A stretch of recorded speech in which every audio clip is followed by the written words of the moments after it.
a gente acabou de gravar uma super entrevista e aí eu percebi que eu não tinha apertado o botão para gravar, então a gente vai tentar de novo. Eu sou a Ruth Andrade, eu sou do Regenera, uma comunidade de prática no Brasil, olhando para a questão de organizações regenerativas. E eu tô aqui, é um super privilégio para mim estar entrevistando o Daniel Wahl, que escreveu um dos livros que eu mais gosto, Designing Regenerative Culture.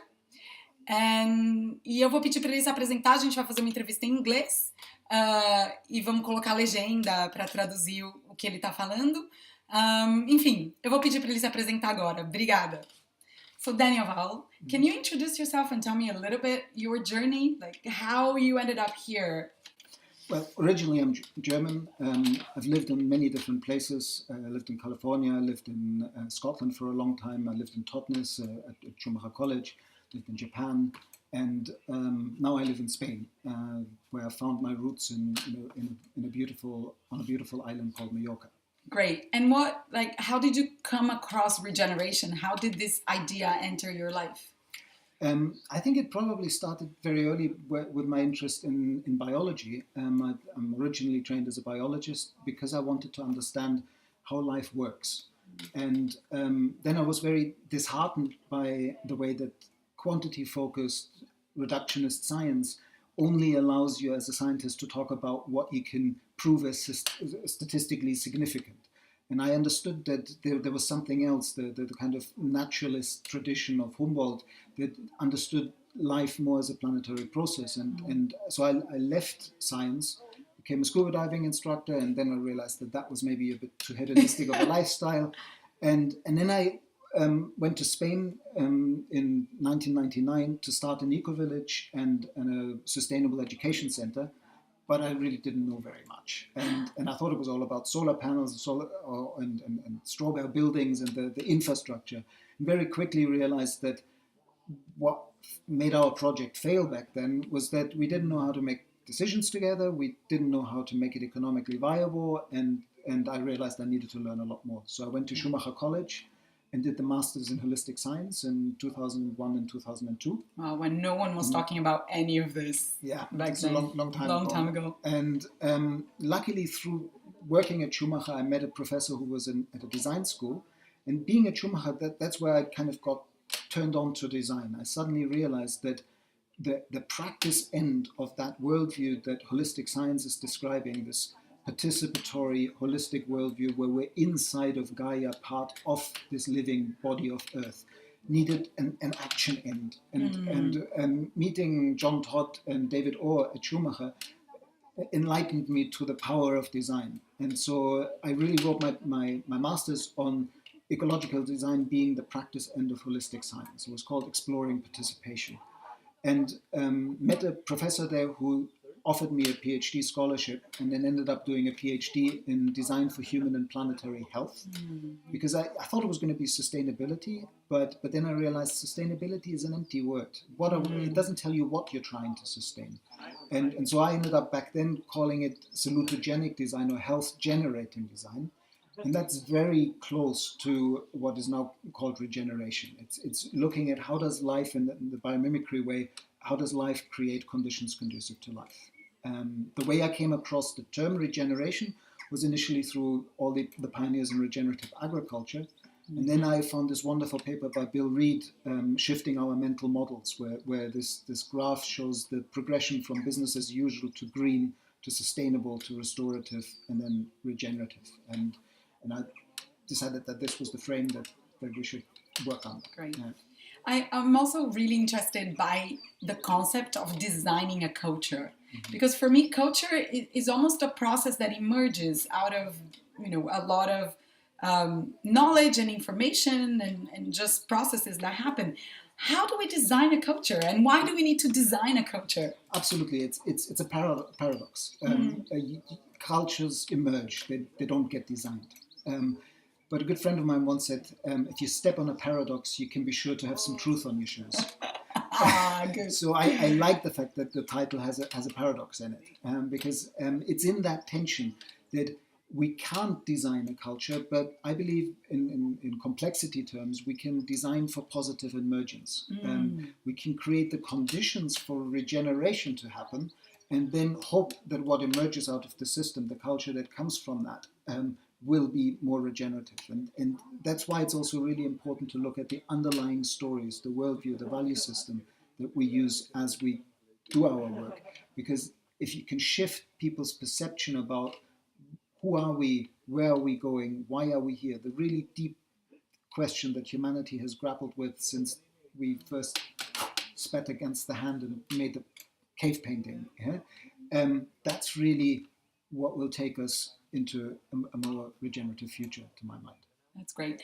I love the idea of the intentionality behind what we do. That maybe we can't control the culture that's going to emerge, but we can have intentionality in what we're doing right now, as you said, to create conditions that this regenerative culture can emerge. Yeah. One thing that I also find really interesting in your book is that you adopted this framework of asking questions, of not going for solutions, and also perhaps not going for a final definition or an endpoint.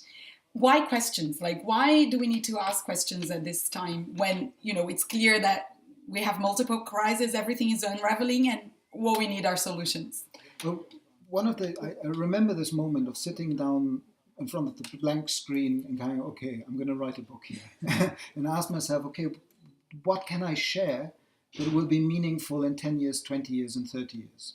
And then I suddenly reflected on the fact that most people that were trying to solve things in the past weren't evil people trying to really mess up our present. They really believed that what they were doing were the right things. And so there's a lesson in there. It seems like yesterday's solutions, yesterday's answers turn into today's problem.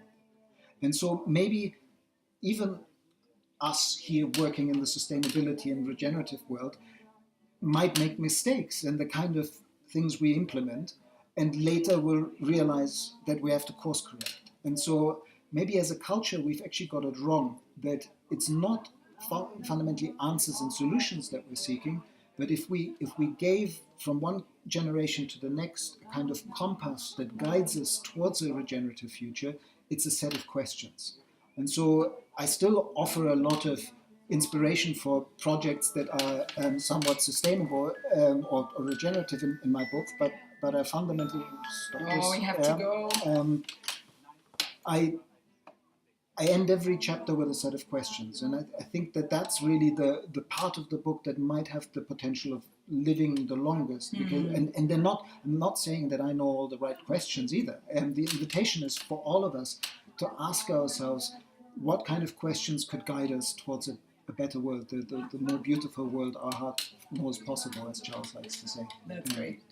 And I wanted to also go into the topic of organizations, because it feels like you went down this path because of questions around how to organize ourselves or how to organize our collaboration so we can work and live together in your failed attempt at setting up an eco-village.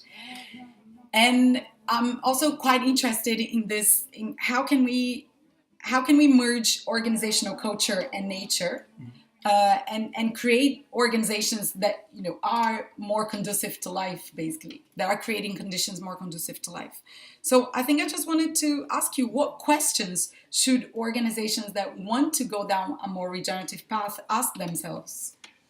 I believe, again, this shift from a story of separation to a story of interbeing, of understanding that even if we go into the biological story, it's not a story of competition for scarce resources and survival of the fittest. It's about survival of the most fitting. And how do you fit into a system? You help the whole system to flourish, and then you're going to flourish because you're part of the system. And it's the same for organizations. Within sectors, we need to shift out of what is our competitive edge towards our competition in our sector, and understand that the only way to clean up the sector and make it regenerative is by creating regenerative enterprise ecologies that work together. So we're shifting from competitive advantage to collaborative advantage, which is really the fundamental strategy of life. Life evolves through a process of diversification and then subsequent reintegration of that diversity at a higher level of complexity. And more often than not, that's done through collaboration. The shift from non-nucleated cells to nucleated cells? Is one cell eating the other but not digesting it, but making a whole that is more than the sum of its parts? The shift to multicellular organisms is more of those cells coming together.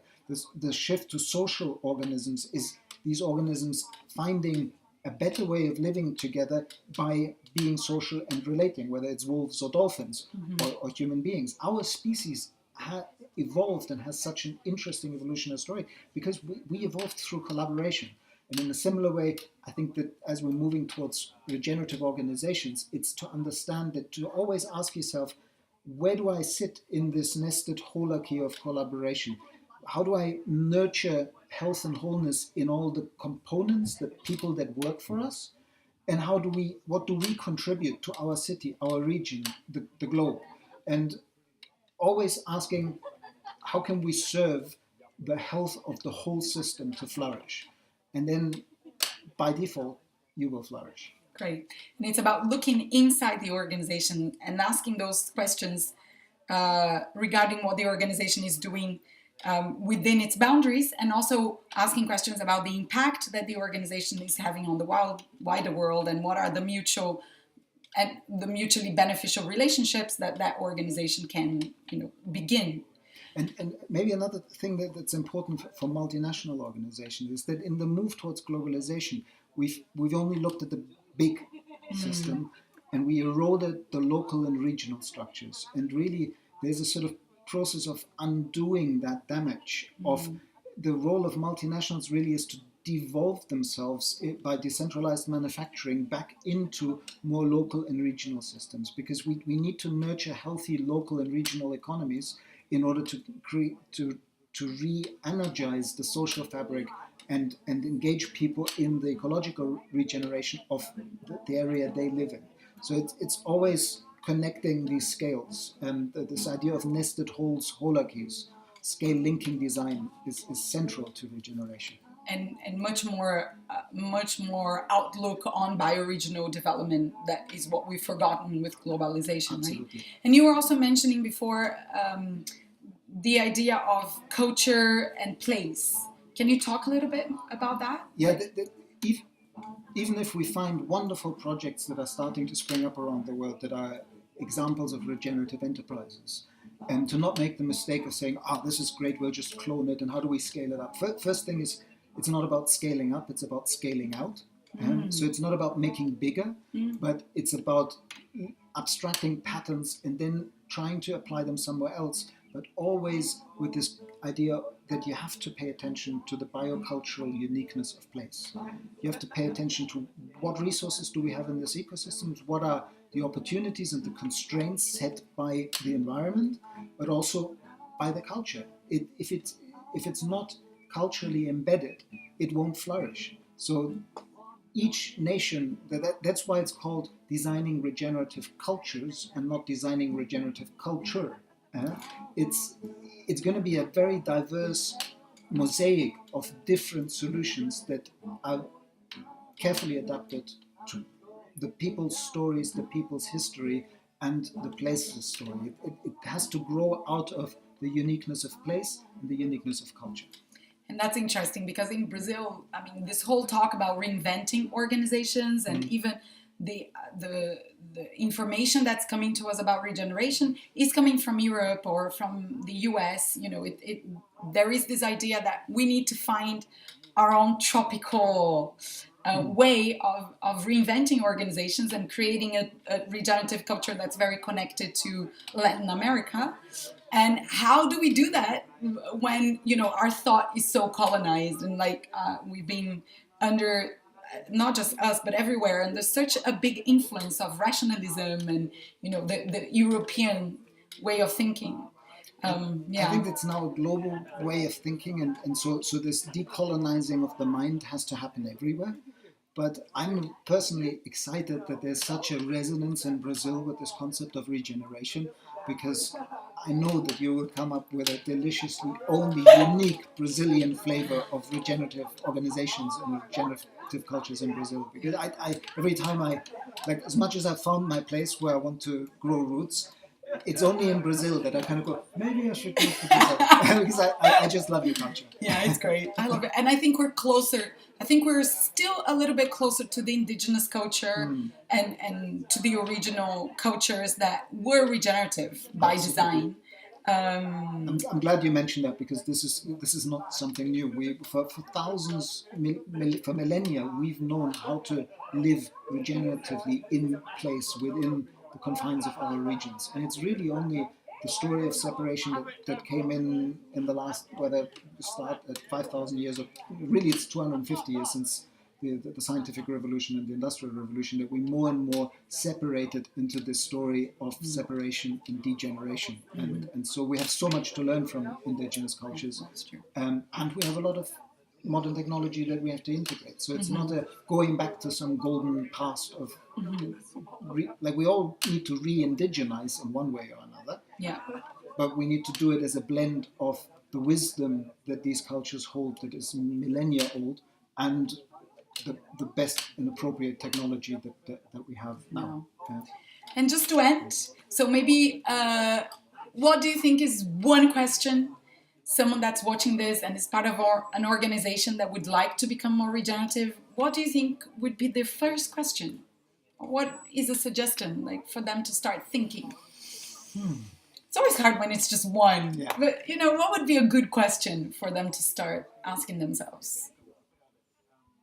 What would our organization look like if everybody coming home at the end of the day said, I've earned in two economies. I've earned in the economy of money and the economy of meaning.